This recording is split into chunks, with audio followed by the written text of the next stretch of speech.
नमो सिद्धाणं नमो आयर्याणं नमो उवाचायाणं नमो लोये सौवसाहुणम् येनात्मा बुध्यतात्मैव परत्वेनैव चापरम् अक्षयानन्तबोधाय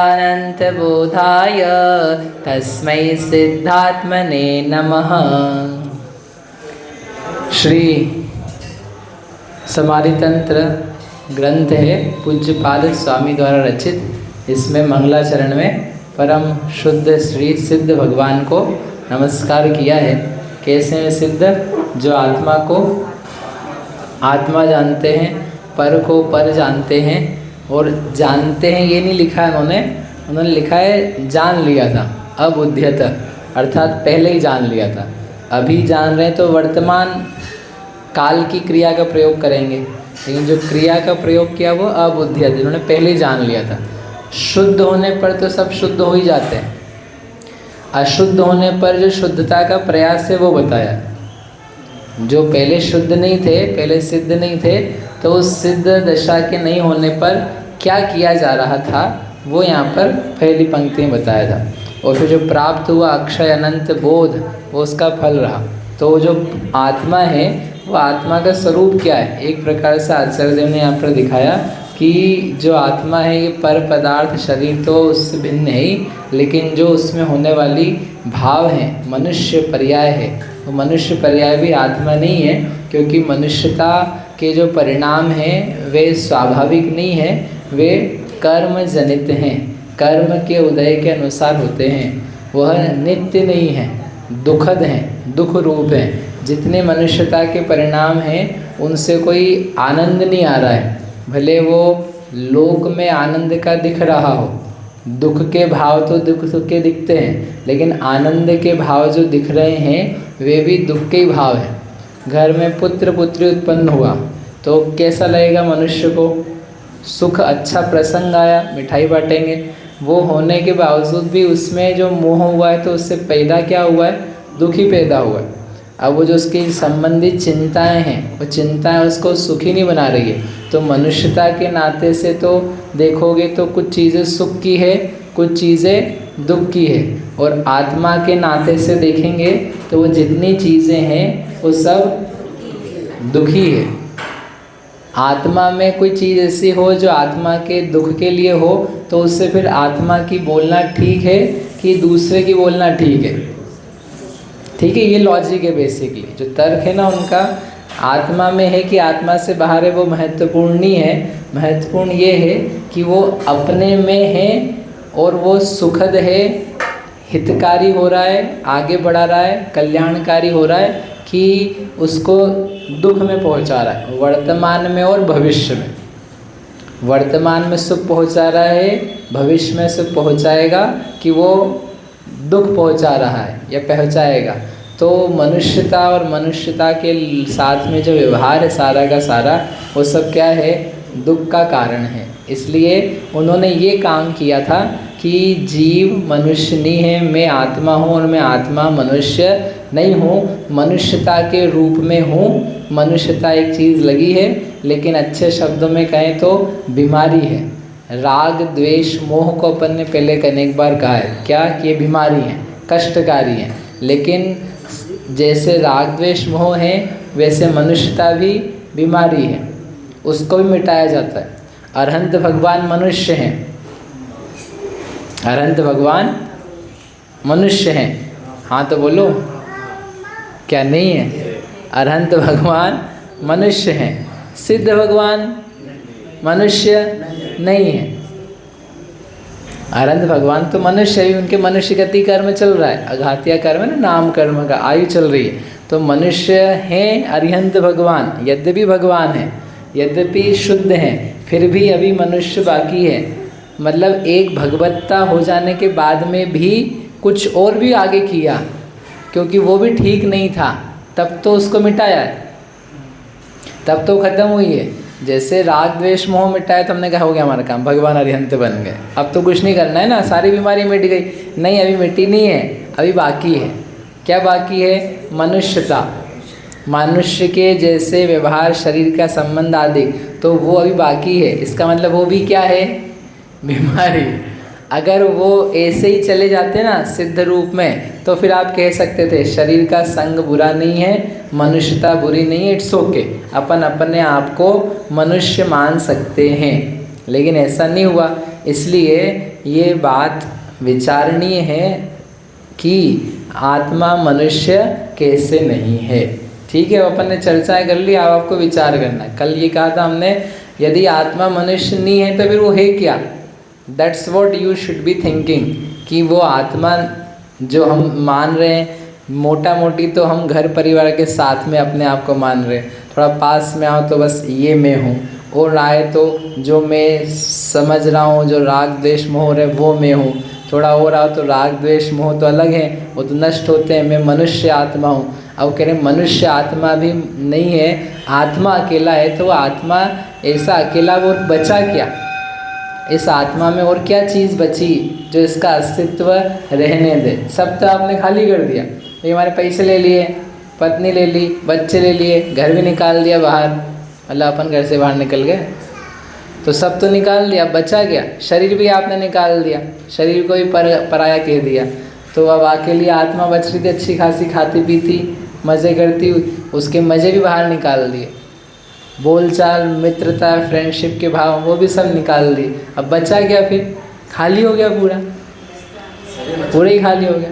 ये तो ऐसा हो गया कि जैसे किसी के शरीर में बोले या ट्यूमर था, या कैंसर का था, बुखार था, और खांसी जुकाम का कफ जमा था, और डॉक्टर के पास गए तो उसने कहा कफ भी निकालना पड़ेगा, गठान भी निकालनी पड़ेगी, ट्यूमर भी निकालना पड़ेगा, और ये कुछ बढ़ गया है बुखार होगा ये भी निकालना पड़ेगा। तो मरीज बोले ऐसा भी निकाल लोगे तो मैं क्या बचूंगा? तुमने तो सभी निकाल मारा। अरे जिसके निकालने की बात कर रहे हैं वो तुम नहीं हो, फिर बचेगा क्या? जो तुम हो शुद्ध शरीर दृष्टांत में वो बचा रहेगा। तुम्हारा गला नहीं काट रहे हैं, तुम्हारी ज़बान नहीं काट रहे हैं, तुम्हारी हड्डियाँ नहीं तोड़ रहे हैं, खून नहीं निकाल रहे हैं। जो मेला है, गंदा है, खराब है, तो लेकिन वो उसका प्रेम हो गया उससे, बोले ये निकलेगा तो मैं तो बचूंगा ही नहीं, यही सब मैं हूँ। तो कह नहीं हो, नहीं हो, नहीं हो।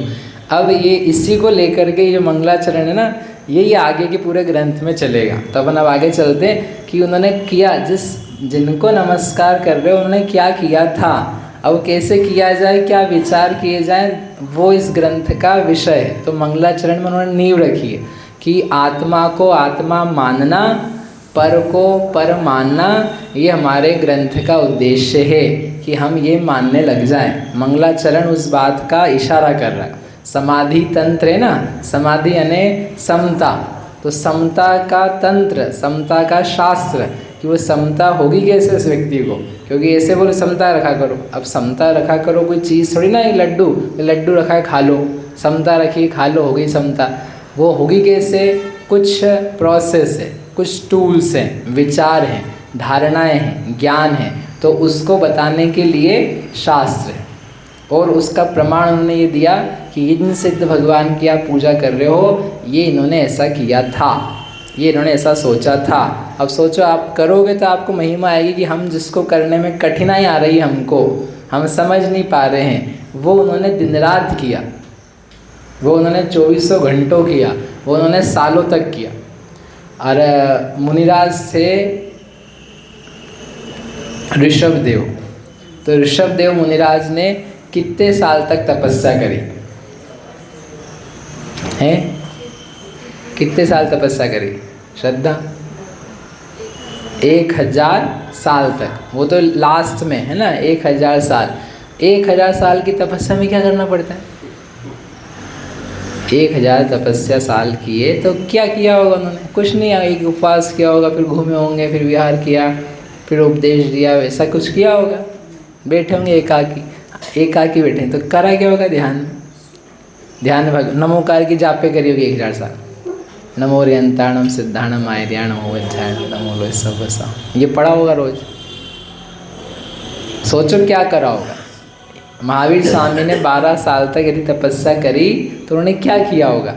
अगर ये किया था, हम आपको ये बता रहे हैं कि येन अबुध्यत आत्मा एव आत्मा, वो बार बार इस बात का अनुभव करने का प्रयास कर रहे थे, आत्मा जो है वही आत्मा है, और जो दिख रहा है, जो हो रहे हैं भाव, वो आत्मा बिल्कुल भी नहीं है। 1-2 दिन नहीं, कितने दिन, 1000 साल तो दिखी, लास्ट में दिए हैं पक्के। जब गृहस्थी में थे वो 83 लाख पूर्व, मतलब कोड़ा कोड़ी वर्ष, करोड़ करोड़ वर्ष, तब भी वो ज्ञानी थे, तो बार बार उसके करने का प्रयास, अच्छे से जब तक नहीं हुआ तब तक दीक्षा के अवसर नहीं बने, तो वो करके करके करके भूल गए कि नहीं कर पाए, फिर करें, उपयोग में करते करते कोड़ा कोड़ी वर्ष, इतने सालों की साधना के बाद वो क्या बने?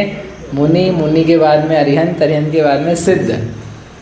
ठीक है, मतलब ये ऐसा नहीं है कि आपने आज याद कर लिया और हो गया। जो चीज़ भगवान ने कोड़ा कोड़ी वर्षों में करी है, तो अपन यदि उसको सोचे हमारा हो गया और हमने तो कुछ अभी चालू ही नहीं किया है, तो कैसे बनेगा? इसलिए अच्छे से इसके ऊपर वर्क करने की ज़रूरत। आश्चर्य नहीं पैदा हो रहा आपको किसी को, वो आश्चर्य है कि यदि ये सब हमारा नहीं है तो फिर हम क्या हैं, हम क्या? तो टीका में ये दिया है, पहली पंक्ति में मोक्ष मार्ग बताया है। ये जो अपन ने पंक्ति पढ़ी, आत्मा को आत्मा जानना और पर को पर जानना, उसमें परायापन आना, उसका नाम है मोक्ष मार्ग, मोक्ष का रास्ता। और मोक्ष क्या चीज़ है? अक्षय अनंत बोध। तो दूसरी पंक्ति में बोला उन्होंने, अक्षय अनंत बोध यानी ज्ञान रूप हो जाना, उसका नाम है मोक्ष, यानी फल। आपने कुछ काम किया सो आपको रिजल्ट मिलना चाहिए। तो दूसरी लाइन में रिजल्ट है, पहली लाइन में रीजन्स है, काम है, पुरुषार्थ है, जो उन्होंने किया वो है। काम करने पर फल मिलता है, अपने आप फल नहीं मिलता है।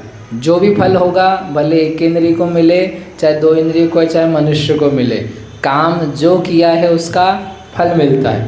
तो किसी ने पुरुषार्थ पूर्वक अपने आत्मा को सबसे भिन्न किया, ये उसने किया, जाना, माना, अनुभवा, तो क्या मिला?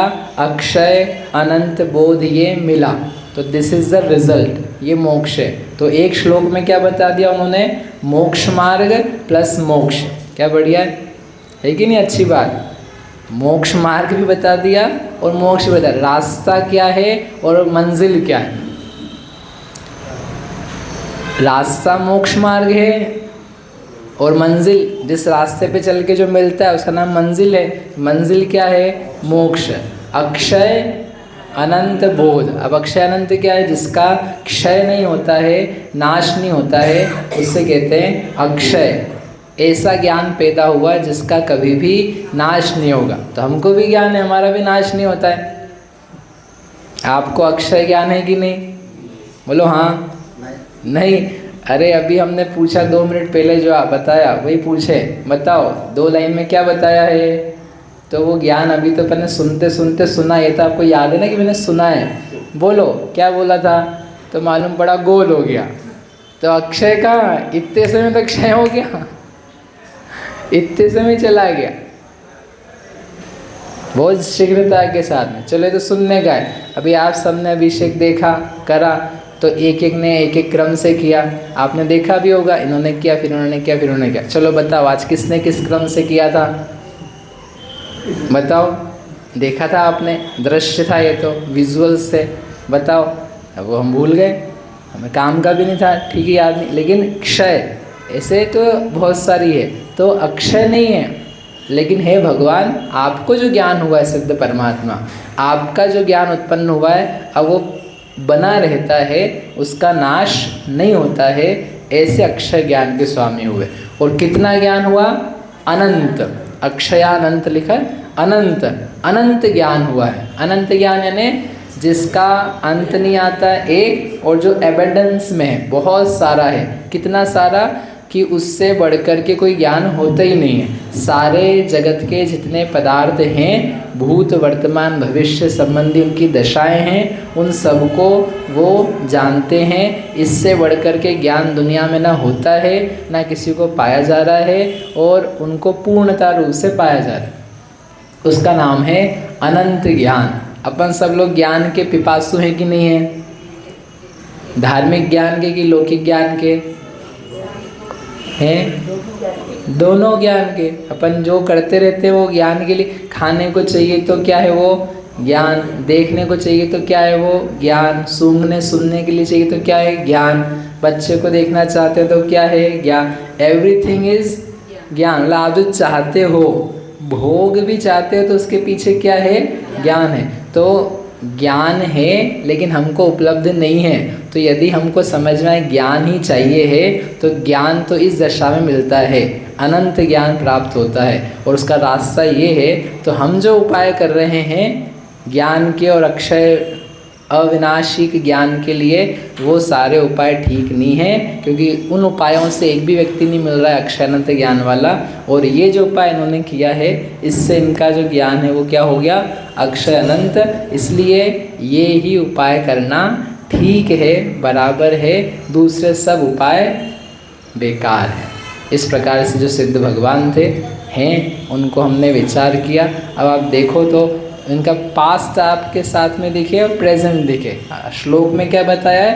पास्ट प्लस प्रेजेंट, और फ्यूचर भी दिखाया है। पास्ट क्या था? आत्मा को आत्मा जानना, पर को पर जानना, दैट इज पास्ट। प्रेजेंट क्या है? अक्षय अनंत ज्ञान। फ्यूचर क्या है? अरे मोक्ष का, मोक्ष सिद्ध भगवान की बात कर रहे हैं ना, मोक्ष में तो वही गए। अक्षय अनंत ज्ञान है ना, यानी इसी ज्ञान से रहेंगे, क्योंकि क्षय नहीं हो रहा है और एंड नहीं हो रहा है। तो फ्यूचर में क्या है? वही ज्ञान, वही ज्ञान, वही ज्ञान। तो तीनों कालों का जो रिजर्व परिणति थी उनकी, वो दिखा दी। और इसके पहले क्या कर रहे थे वो भी इसी में आ गया एक प्रकार से। जब से इन्होंने कारण को बनाया तो कार्य रूप हुए, और इसके पहले ये आत्मा को पर, पर को आत्मा जान रहे थे। तो वो वाली दशा है, बीच की दशा है, और फिर फाइनल दशा है। इसी को बोलते हैं बहिरात्मा, अंतरात्मा, परमात्मा। उसी का इस शास्त्र में वर्णन है इन तीन शब्दों में। समझ में आया? बोलो महावीर भगवान की जय। कॉपी आ गई सबकी क्या?